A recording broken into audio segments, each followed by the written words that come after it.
Well, hello, everybody. On behalf of the program in Science, Technology, and Society, it's a real pleasure today to welcome our friend and colleague, my colleague, David Mindell, who is here to talk about the Work of the Future project that MIT has been sponsoring for the past few years. As many of you know, David is an engineer and a historian. He is a professor of aeronautics and astronautics, and as well as the Dibner Professor of the History of Engineering and Manufacturing in the Science, Technology, and Society program. He is an expert in the human relationships with robotics and autonomous objects and systems, and has participated in more than 20 oceanographic expeditions. He has also written 5 books. He's not done yet. He is currently co-founder of as well as being a faculty member in the STS program and the Aeronautics and Astronautics program. He is the co-founder of the Humatics Corporation, which develops technologies to transform how robots and autonomous systems work in human environments. As he is the co-chair with our colleague in economics, David Otter, of the MIT Task Force on Work of the Future, which they have just been rolling out. And the title of his talk today is Work of the Future, Building Better Jobs in an Age of Intelligent Machine Automation. David, welcome. Great to see you. Take it away. Thank you, Deborah. Hello, everyone. Nice to see lots of friends, new and old, participating today, and hopefully we'll get through this talk the whole way. As Deborah mentioned, let me share my screen. I've been co-chairing this task force on the work of the future, and actually, I'm going to expand my vision so I can see everybody's faces while I talk. And I want to talk about the work that we did. And ordinarily for STS talk, I wouldn't give a PowerPoint presentation. I'm not particularly fond of them in general, but that is kind of the language of the realm in a lot of circles these days. And so what I want to do is present the formal results and the formal presentation from the task force, and then provide some kind of STS meta commentary around it, so that people will both get the results of the work as well as policy implications, but also a little commentary on how this work looked and looks from an STS point of view. So about 3 years ago, President Reif asked me and David Otter and Liz Reynolds to lead this initiative. And MIT called it a task force. So it's not a typical project in that it's not self-organized faculty getting together and doing a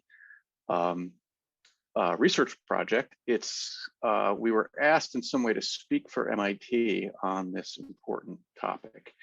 And there is precedent for that at MIT. Suzanne Berker led a group on innovation about 7 or 8 years ago that was called Production in the Innovation Economy, sometimes called the PI study. And 20 years before that, Bob Solow and Richard Lester and Mike Dertouzis led a group that produced a report called Made in America, which was quite important. It was sort of at the end of the competitiveness crisis for the 1980s. How can the United States get back in the manufacturing business? What are the technology and policy levers there? And I partly call that one out, A, because Richard played a big role in advising us. B, Bob Solow did as well, and actually is writing the preface for the book version of this. And also because I read that Made in America book in 1990 when it came out. It's one of the things that brought me to MIT as a grad student way back when.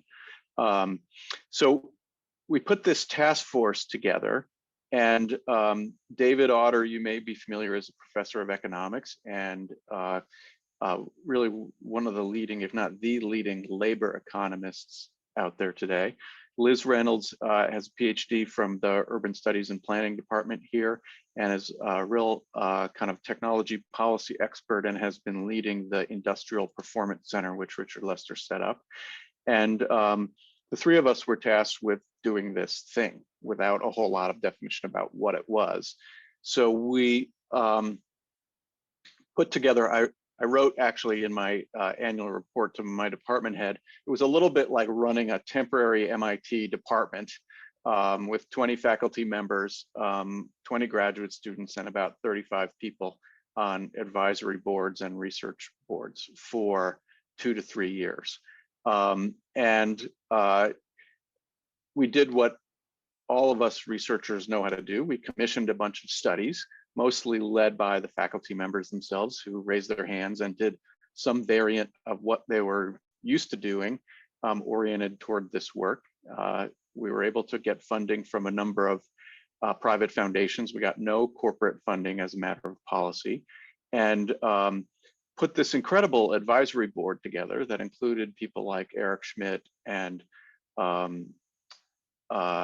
Jennifer Granholm, former governor of Michigan, who just became Secretary of Energy, former Speaker of the House, a number of both Republican and Democratic politicians, and a lot of industry leaders, particularly community college leaders as well.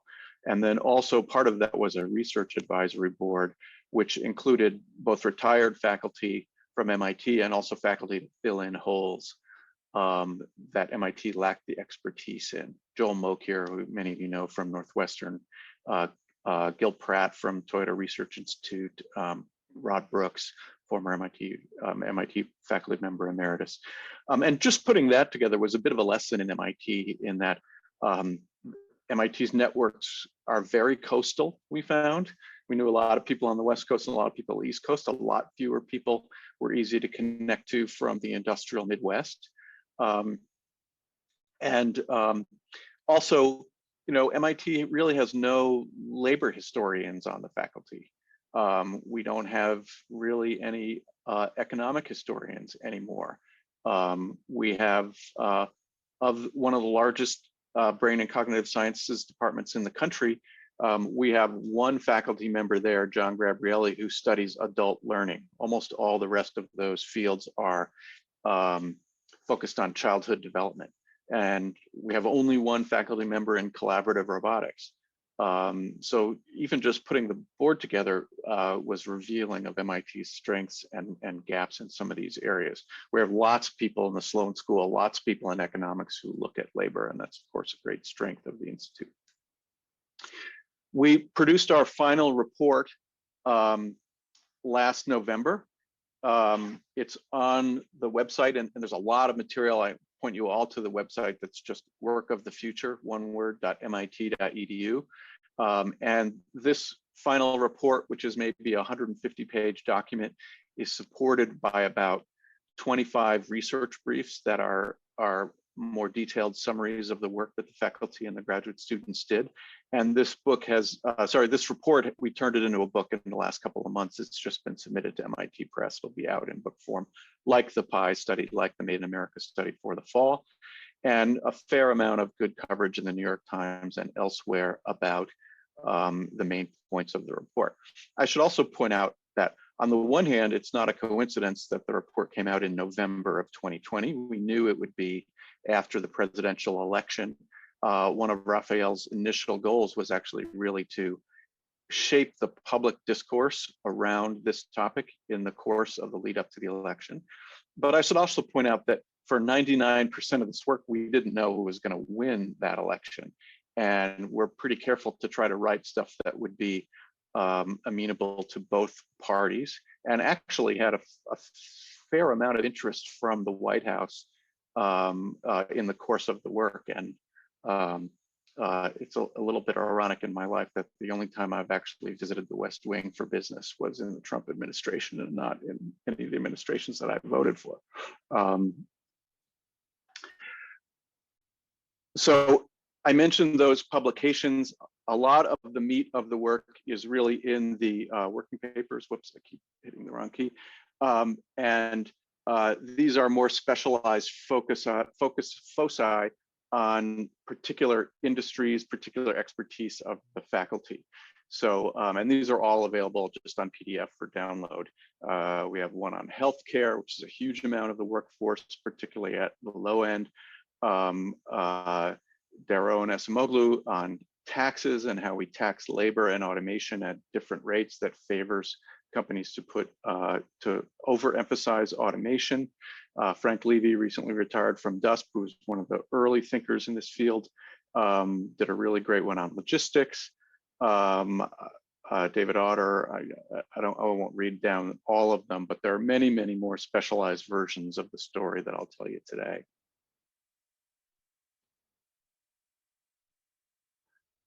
And so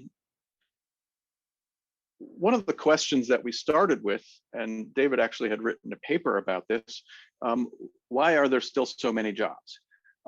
Because first of all, the automation fear and the mechanization fears have been with us for literally centuries. And actually, our colleague in the history of technology, Amy Bix, wrote a good book called Inventing Ourselves Out of Jobs, ? Which follows this debate through the 20s and 30s and 40s. And MIT has been involved with it in the past. And fears of robots taking over all jobs were quite prevalent. And yet,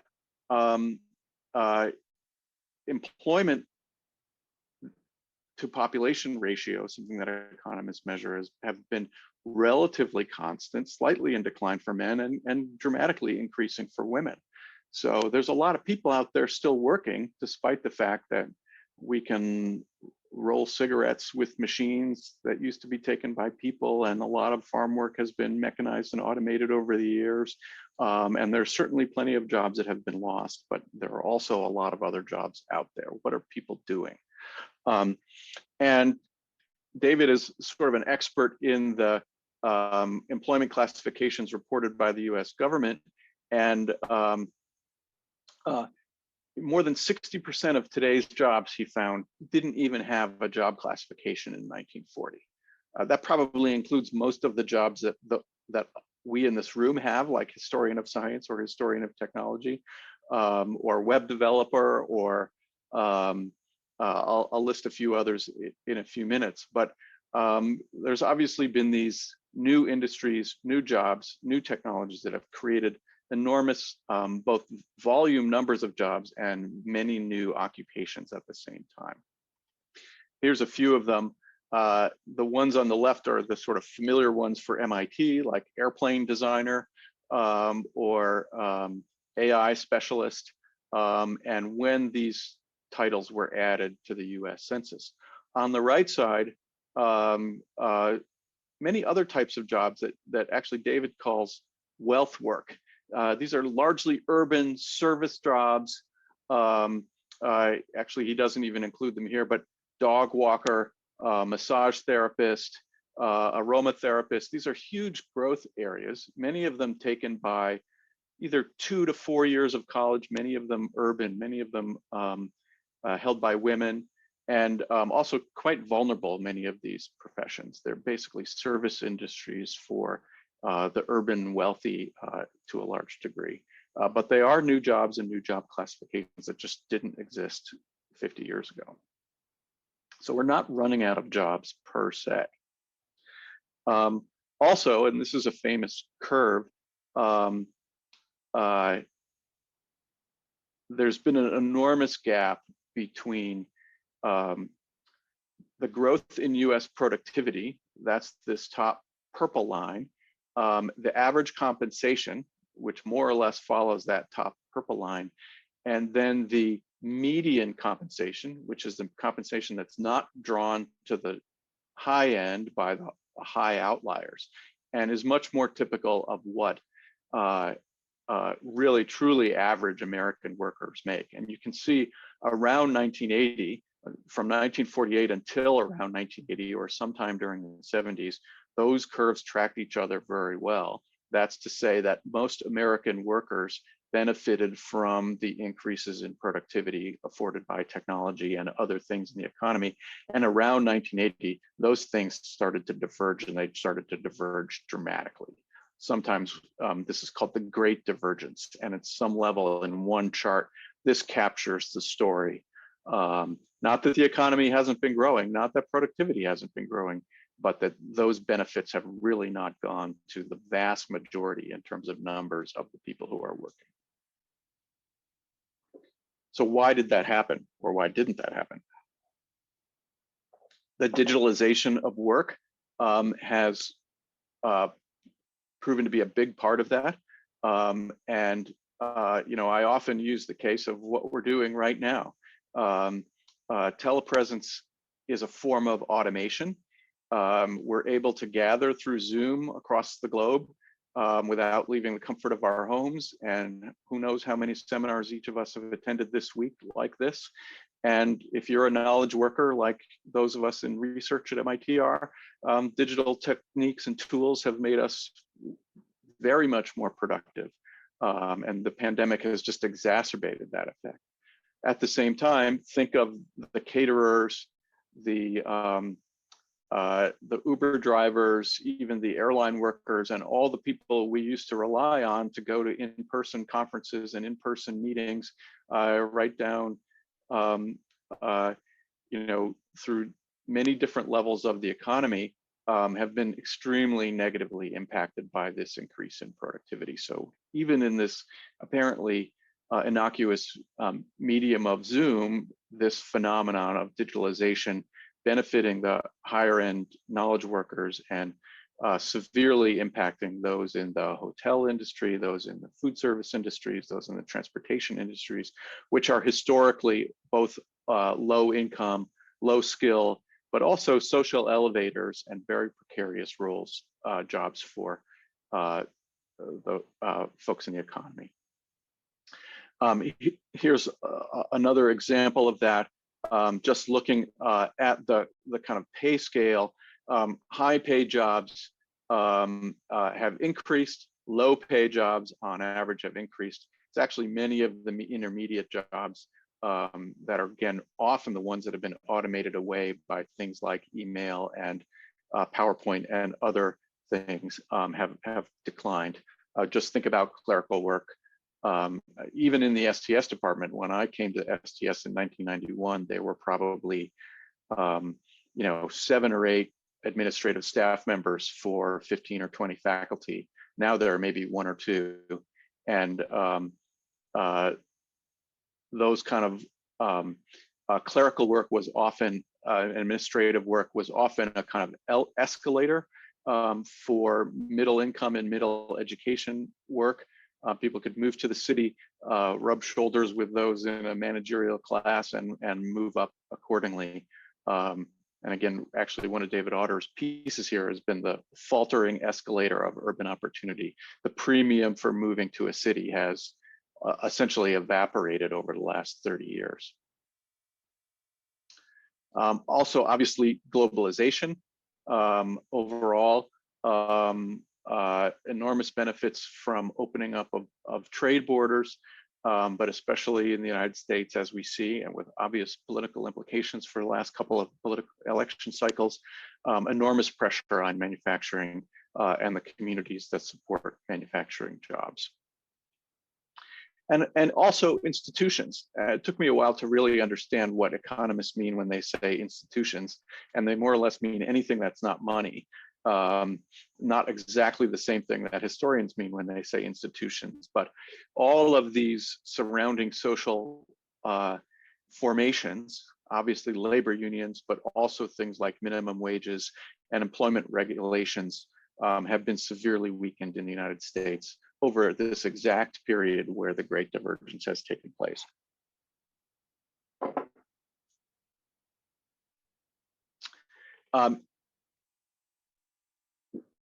The US doesn't rank particularly well on how lower educated workers work. One summary of this chart is if you want to live the American dream, move to Canada, because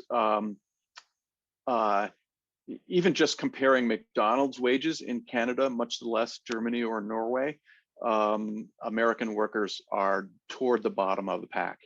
And so there are other countries who do this better. And these are actually, these numbers don't even take into account all the aspects of social safety nets that exist in other countries. They're only the purchasing power adjusted hourly wages. And so go to Norway and you'll see McDonald's workers making 25 bucks an hour, whereas in the US, they're still down at the minimum wage in sevens. And somehow McDonald's in Norway is profitable, right? And interestingly, there has been an argument that the United States is so much more prosperous and productive because of this, these conditions, but that's actually really not borne by the data. And again, one doesn't need to go into the details of this chart to point out that it's well understood that as economies grow and get larger, their growth rate slows down. But the United States has an ordinarily slow growth rate for an economy of its size. And the summary of this chart is to say, we are not reaping a great economic return for the poor conditions of most of American workers. And we don't have an unusually large growth rate given what you'd expect, given how other countries fare. So how much of technology has played a role here? And we did a whole series of studies of are robots coming to take American jobs? What is the role of technology here? And while there are certainly many interesting dynamics in technological change and jobs have been mechanized and automated out, they actually pale in comparison to some of the other institutional factors. For example, we did a study of machine learning in the insurance industry, and a topic near and dear to the Boston economy. And we don't find AI type projects overwhelmingly changing the insurance industry. In fact, time after time in these stories, actually what we found was that the profound labor implications that you're seeing in the economy are really still kind of 90s IT implications. Personal computers, cloud computing, the internet, they're still at the tail end of a 40-year cycle of transforming the economy, which is not to say at all that they're not important, but also says that driverless cars, autonomous vehicles, robots in warehouses, these things are probably coming, but they're probably coming on the same kind of 30 to 40-year cycles of technological change. That won't really surprise any of us who are historians of technology. Frank Levy did a survey of warehouses, asked how many of you have adapted advanced automation in the last 5 years. 5% answered yes. How many of you have adopted warehouse management systems? That's a fancy name for, basically a computer system that runs the warehouse. 85%. The same is true in healthcare. So much more than robots and artificial intelligence, we're seeing ordinary AI kind of hitting its stride at the mass scale in the autonomous, in the labor market. That tells us, by the way, that we can see what's coming as far as robotics and autonomy deployed into many of these areas, but we have some time. And it's not that in 2018, part of the impetus for this project was, the robots are coming and in 3 years, 50% of all jobs in the US are going to be automated away. We see rather a more kind of slow, broad change in technology rather than these rapid threats, as it were. But again, institutions are as much the problem as the technologies are.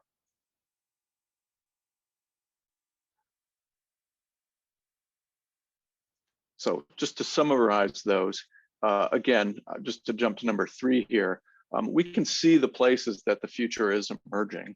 And it's been a real lesson for me in some ways, just how at MIT we're used to concentrating on the places where that future is emerging. And those futures take a very long time to diffuse out to the broad economy at scale. At some level, we're used to very rapid cycles of change for apps on our phones. But even telephones or mobile phones and the internet are on those kind of 30 and 40-year cycles. And to quote the science fiction writer William Gibson, the future is already here, it's just unevenly distributed. And if we know where to look in the present, we can get glimpses of what the future may look like. So one of those aspects of that story is if we take these same technologies or the new technologies, or really any technologies, and we deploy them through the same institutions that we've deployed the existing technologies, we'll end up with pretty similar results from a labor and labor markets point of view. So we need to innovate in the way we think about labor and the way labor markets work, as much as we need to innovate in building new technologies. This number one is a little bit the motherhood and apple pie piece of it. Of course, we need to invest in skills and training for workers, both career long and early career. But in and of itself, it's really never going to be enough. How do we make sure that productivity gains translate into better quality jobs? And how do we make sure that innovation benefits workers at all levels of the economic chain and not simply the wealthy elite? And I talk a little bit more in the Q&A about how we, in some ways, agonized over number three. So to conclude, and there's a lot more to say, but I'd rather do it in questions and conversation. The future is open to invention. We very much were countering a real tidal wave in 2018 of technological determinist rhetoric in the public sphere that said, the robots are coming, they're going to take our jobs, there's nothing we can do about it. And as MIT, we felt, no, we make the technologies for the future, they're human products.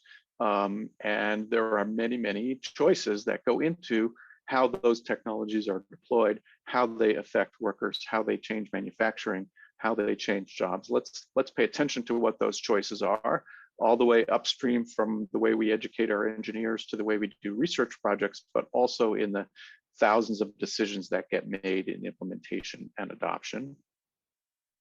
And most of this I've covered.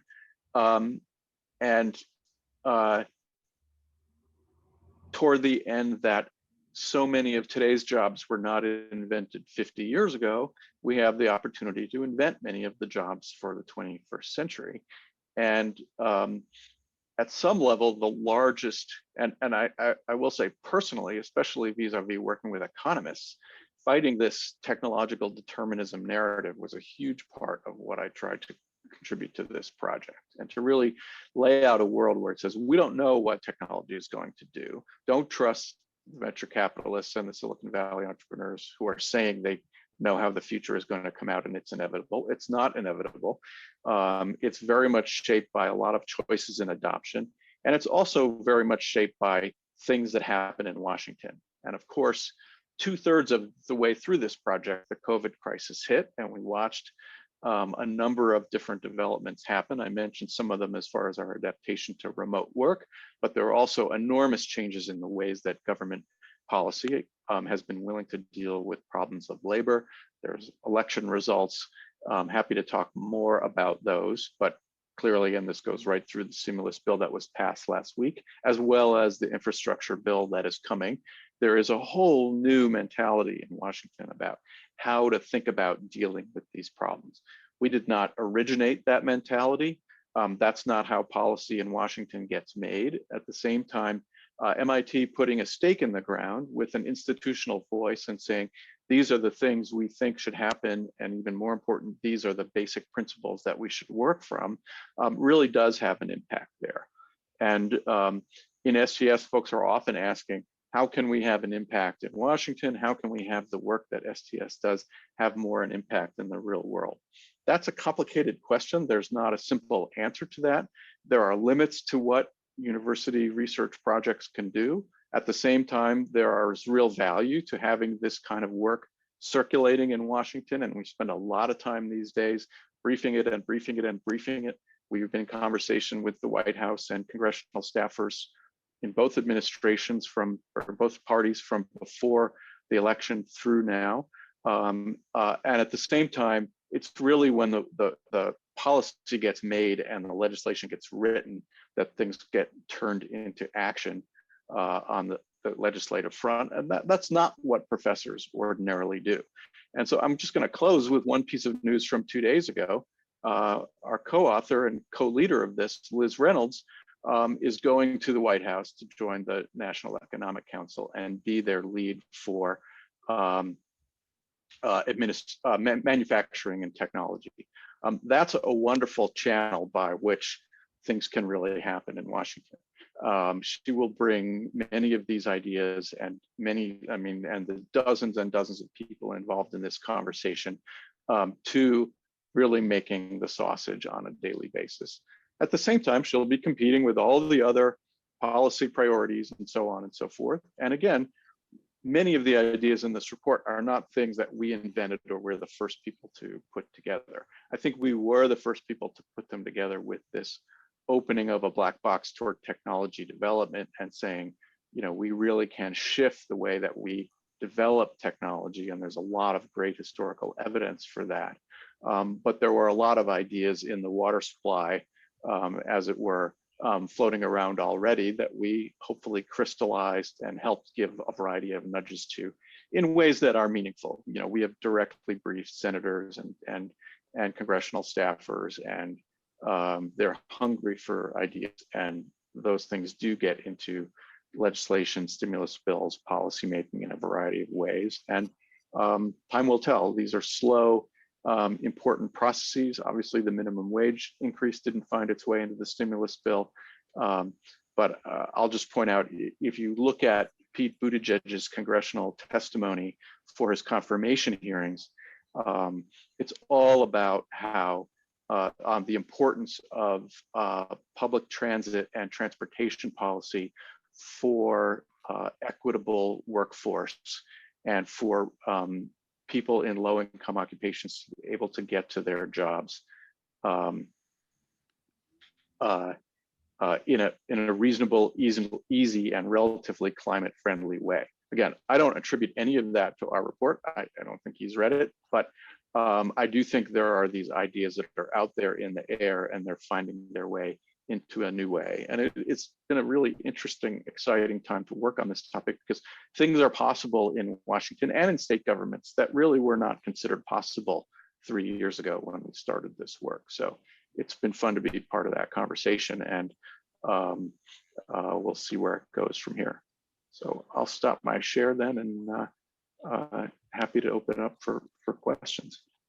Great.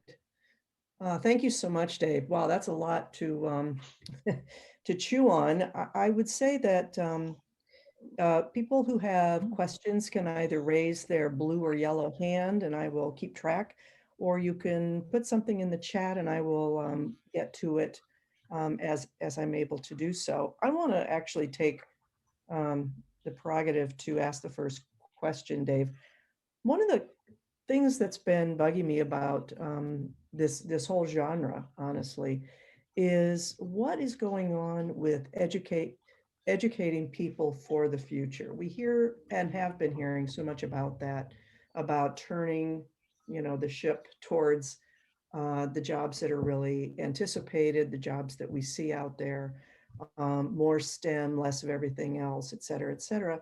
How did you view this as you looked at all of the data about where things are moving? Do you feel that education has stepped up to meet this challenge, or is that stuck someplace? Yeah, that's a great question. And I should clarify some of the boundaries of the report, actually, because we explicitly didn't deal with higher ed in the report, partly because we felt it was a little close to home, and also it's actually not necessarily the source of the problem. We did focus a lot on community colleges. And if you look at the bifurcations in the economy, which there are any number of statistics on that barbell dimension of it, the center point is almost 2 years of college, right? If you have 2 years of college or less, it's very hard to move up. If you have 2 years of college or more, the winds are at your back more.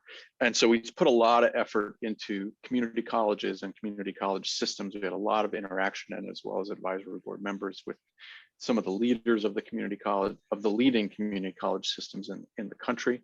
On the one hand, it's a really tough problem, actually, because community colleges are dying to educate workers that the companies need.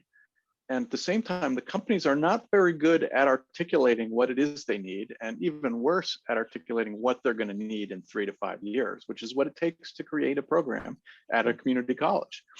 And so, and they're also still very hung up on 4-year degrees in ways that don't necessarily relate to the qualifications of the job. Paul Osterman, who's looked at this a lot and was kind of the leading expert on our task force, is also of the opinion that actually in community colleges, we know what works. There are a bunch of them out there that are quite successful. And we need to less focus on inventing new things and more at finding what's best practice out there. There's certain districts in Detroit that do a really great job that are well recognized, in Maryland as well. And let's just take the exemplary ones and bring them to the fore. Like everything else in the US, it's a very heterogeneous system with a lot of complexity and a lot of local character to different pieces of it. It's not clear that things like artificial augmented reality and virtual reality are the keys to workforce training for the future, despite a lot of industrial rhetoric to the contrary. At the same time, it's not an easy problem.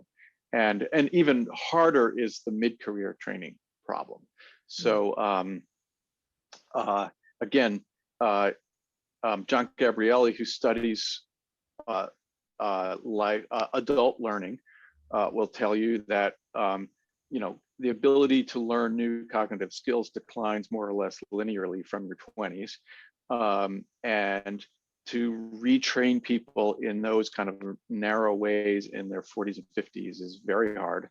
And most of the people who need it were not people who were big on school to begin with. And yet there are ways that there are other skills, social skills, more of the kind of wisdom and big picture skills that older workers really do have. And companies that are successful tend to draw those workers into more kind of teacher and mentoring relationships and other ways to retrain folks in the middle of their careers. So that's really just the tip of a very big iceberg, but it's a big thorny problem. And there's a lot of other issues with it around the sort of private licensing requirements, and people have written about that more recently. And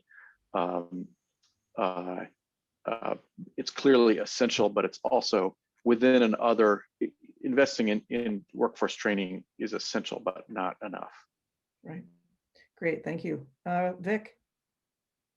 Yes, I've just recently been looking back at an episode about 40 years ago of popular education, in a sense, for the future.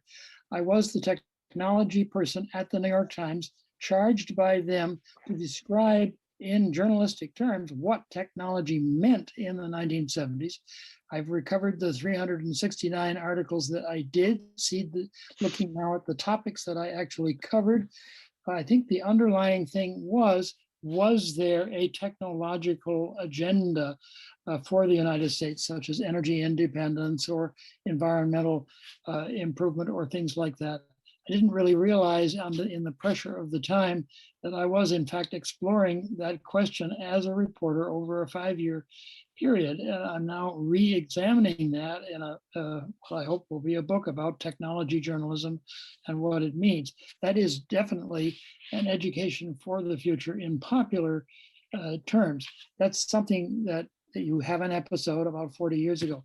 One other little thing about looking at the past, I am wondering whether one does want to bring forward a major shift, such as Germany's adoption of social insurance under Bismarck in 1881, the English analog of that in the neighborhood of 1910, which leads to a constitutional crisis, and then the one that we did during the New Deal of the early 30s to do a lot of social insurance, although not intervening in medical, whether those historical examples of a large social policy leap related to technology are worth re-examining in this light. Yeah, great points, Victor, as always. And I think, another one is, of course, the creation of public education systems in this country in response to the decline of farm work, right? Considered quite a success, although very much in decline these days. One historical moment we did look closely at is the Wagner Act, 1938, which sets the standards for labor unions and collective bargaining. And among other things, it's the only piece of New Deal legislation that really hasn't been modified in 80 years. And it excluded domestic and farm workers from the right to collective bargaining because of the need to bring senators from the South and the racial dimensions of those industries in there. So there's very clear recent work on that. And one of our recommendations is a call to update and revise the Wagner Act. That said, it's not actually clear that labor unions, as we traditionally think of them, are the right things for workers today. And there are other experiments going on in different ways to organize, for example, around gig workers, and that are ongoing. It's not clear what the most beneficial are, but there are a lot of innovators in the labor movement who don't necessarily think that unions are the way to go. Although they're always going to be important. And dealing with the union voice in the creation of this report was actually no small challenge. And could I just throw in one additional thing, which I have been doing a lot of looking at in the last 2 or 3 years, which is the mobilization during World War II, where you have, in a sense, a contest between private industry to control the mobilization and labor and other groups to control the mobilization. So the Wagner Act and things surrounding it get an immediate and ferocious and multi-year test during the mobilization effort of World War II. There's been a number of studies that have emerged on this, but I think I get the feeling there's need for more examination of this early, very big case of struggle over these things in a very confined period of time. Yeah. Okay, Zach. Hi there, David. I'm Zach, a first year in the HASTS program. My question is pretty simple. I am struck by the context from which the initiative and the panel was created. This notion that the robots are coming for our jobs, but in fact you found why are there still so many jobs? And you provide the statistics to support that. And I'm curious, do those statistics make a distinction between full-time jobs and part-time jobs? You know, thinking of the assumed prevalence of gig work. Do you find that distinction meaningful? And is it important as we think about what the future of labor is? Yeah, great question. Those statistics that I showed do not take into account part-time work. They are full-time work, and they undercount gig work. So we know there's lots of gig work out there, and we know that it's an enormously important part of the economy, and that workers who make a living through gig work have all kinds of challenges, which have only become, again, exacerbated during COVID. And so how, either as a labor economist or from the point of view of labor policy, one should treat gig work is not only something we grappled with, something that's been in the public very much in the last year. Of course, there was a bill in California that did not classify gig workers as employees, and great efforts by Uber and others to scale that out to the rest of the economy. A point that, frankly, I think should be contested in other states. And then what are the best ways for gig workers to organize? And what what are new institutions? Maybe they're just online institutions, but they're still institutions that gig workers can and should organize, or also train, retrain, find access to opportunities. There's a number of experiments going on out there, but we haven't yet seen the emergence of a dominant paradigm there. It's also true that during this period, workers at Google went on strike. There's a whole kind of new generation of tech workers who are striking, partly for working conditions, partly for the ethics of the corporate policies that are the ethics of the corporate behaviors that they're working under. So it's been a very interesting time, and I would say still emerging what a new paradigm would be, or probably multiple paradigms if there is one.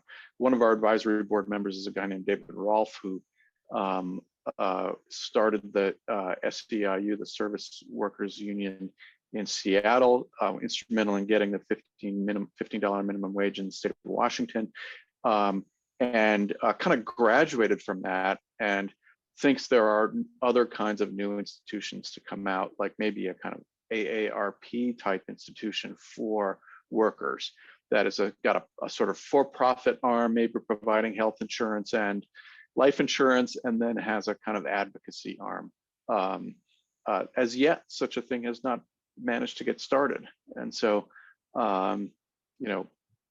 unclear. And in some way, we tried to be not prescriptive about what ought to happen, because clearly there's a lot of experiments that should be happening. But clearly we need new ways and new institutions to support labor in the ways that the old ones, even the remaining strong unions, are not doing well. Yeah, great. Xiaowei? Yeah, hi. Thanks so much for the presentation. Hi, Xiaowei. Yeah, hi. It's really interesting, I thought, that the report and the task force is called the work of the future rather than the future of work. And I think the distinction there makes me want to ask the question about whether or not the findings would make a difference, or would you still interpret the findings in the same way if we were considering the nature of work itself? And this follows on with Zach's point quite nicely, that, for example, like I could be harvesting my vegetables and selling the surplus while I sign on to Slack and do my freelance ethnographic consultant job, and then go and walk the dog in the evening for my neighbor and get paid for that. And that's how my income is made. And then that's tied to other kinds of getting basic necessities and living standards in life. And so I wonder, and that's the case too, like in my field research in Tanzania and many other places in Africa, work is not defined by the career, but defined by all the different things that you sort of cobble together in order to make a living. And obviously there are many challenges in terms of healthcare access, pension, and other kinds of social safety issues. And so I wonder if the notion of work itself, if that was if the report was titled the future of work rather than the work of the future, would the report be any different, or would the findings be differently framed or discussed? Thank you. So, yeah, great question.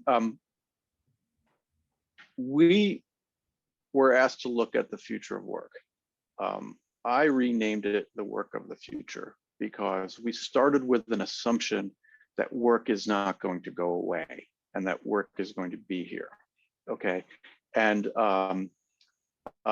also has a more positive note about there's a lot of work to do to make the future that we want, in addition to the kind of daily labor that we all perform. That said, we readily acknowledge what you said, which is that it's also not called the jobs of the future, right? Because most people, it's actually not most people, but many people work in the ways you described without jobs, or without a single job, traditional 40-hour, pay with benefits or an hourly. And that work has psychological and social dimensions above and beyond the economic occupational dimensions. And actually, Josh Cohen, who used to be on the political science faculty here, is now at Stanford and Apple, wrote a really nice piece about those dimensions of work and what we consider some basic rights around work, like the ability to exchange your labor for remuneration without undue surveillance or degrading authority or arbitrary rules and other things. And that when that work is lost, there are social and psychological dimensions to it above and beyond the economic impacts. And Chris Wally was on our task force, and she built on her work on the deindustrialization of Chicago, writing about the kind of multi-generational impacts of deindustrialization. Others have written about that too. And at the same time, we did not kind of work, we did deal with work in its economic setting. So we didn't explicitly address, household labor or domestic labor within families that's not for remuneration, even though you recognize that as work. And so that's why we did not use, partly it was to give it a little stamp of difference because everybody was talking about the future of work. When we started this in 2018, people were really asking, are there going to be jobs left for anyone? And that doesn't seem to be the right question to be asking. And most people want work in one way or another. And most people derive various social aspects of identity and cognitive aspects of identity through their work. Yeah, great.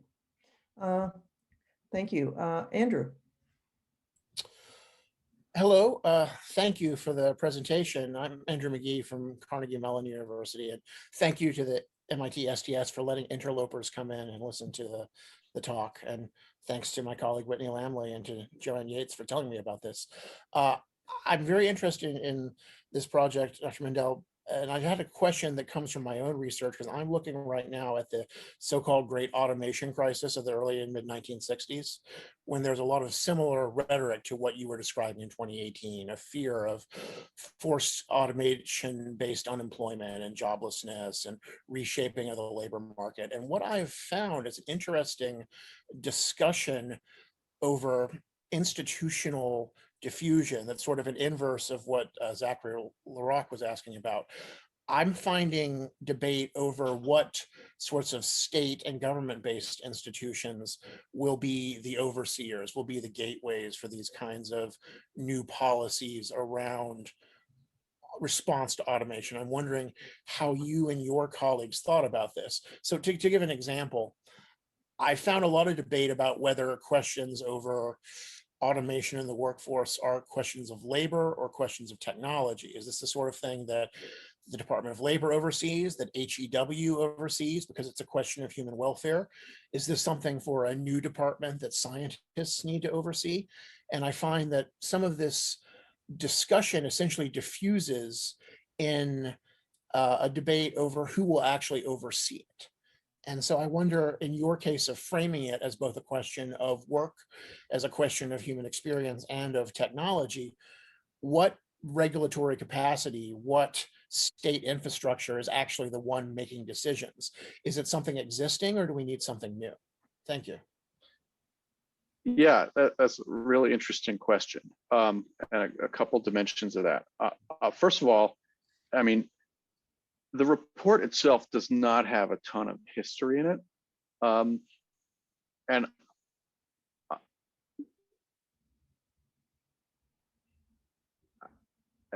I'm trying to articulate why that is. But for one thing, it was a little bit just overwhelming how repetitive this debate has been. Maybe it's a 30-year cycle, maybe it's a 40-year cycle. But again, I mentioned Amy Bix's book. There's, of course, Norbert Wiener was deeply involved in these questions. and like almost verbatim, like you could go back and pull stuff out of those debates and just put it on the front page today. It would be the same story. It goes back to Rose Smith's work at the Springfield Armory, right? And so I think I didn't want to put more of that history in the report, partly just out of the economy of the reader's attention, and more try to pull out, there is something essential about the social relationship to technology that raises this specter, right? And that's not going away. It's not going to go away. And by the way, neither have jobs gone away in the course of that. And there are any number of examples of that. Again, one I always like is like talking movies were seen as a form of automation of the orchestra in the theater, as they were, right? But many of these job categories are technologically constructed to begin with, and they continue to evolve. To turn to the second half of your question, certainly going to DC, I was sometimes a little bit overwhelmed when I realized that the size of the DC policy bureaucracies around things like apprenticeships and workforce development. And so we tried to run a little bit of a balance between what does MIT especially have to say here? In fact, more or less everybody on this task force concluded this is actually just like Heidegger would say, it's not about technology, right? It's about labor and social institutions around technology. And at the same time, it's a report from MIT, and we are able to say things about technology in the DC environment that few others can. And that is a bit of the calling card, and it is what people are expecting. And so those were the kind of rhetorical balances we tried to strike, maybe rightly so, maybe not rightly so, in the course of this. But there are, again, congressional committees and think tanks and lobbying institutions all around these different workforce pieces. We wanted to address that, but again, at least ride in on the technology story. We have a huge middle section of the report is about technology. I wrote it, but we debated whether it should be there at all. Thank you. Yeah. Well, that's a great place to bring this to a close, I think, Dave. Thank you so much for speaking. We all learned a lot. Please join me in thanking Dave for a great talk. Thank you. It's fun to present back home in STS.